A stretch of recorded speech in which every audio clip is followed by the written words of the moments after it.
Kanina umaga, sugatan ng isang lalaki matapos niyang sagitin ng kanyang anak na muntik na masagasaan ng motorsiklo sa Quezon City.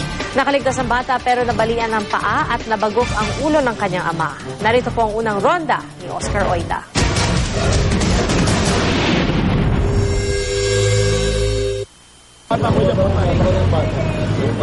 Masasabing tunay na pagmamahal ng isang ama ang nagsalba sa 7 taong gulang na batang babaeng ito.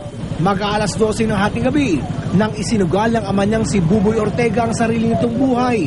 May ligtas lang ang kanyang anak mula sa isang humaharurot na motorsiklo sa East Avenue, Quezon City. Iniwas nung tatay yung bata kasi bata mapupuruan eh. Kaya siya tinamaan.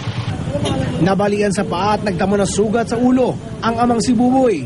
Pero buti na lang at ni Galos, walang sinapit ang kanyang anak na si Janice. Ang rider naman ng motorsiklong nakasagasa, sugatan din sa iba't ibang parte ng katawan. Di raw niya napansin na tumatawid sa lugar ang mag-ama. Di ko sila napansin, naka-green kami. Oo. Nasa likod sila ng sasakyan eh.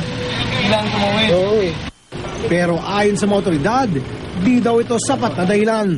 Kahit nakago ang stoplight, pedestrian yan, slow down. Hindi pwede yung tuloy-tuloy ka. Dapat alalay. Agad namang naisugod ng mga rescuers sa ospital ang mga nasugatan para malapatan ng lunas. Ito ang balita sa Quezon City. Oscar Oida reporting.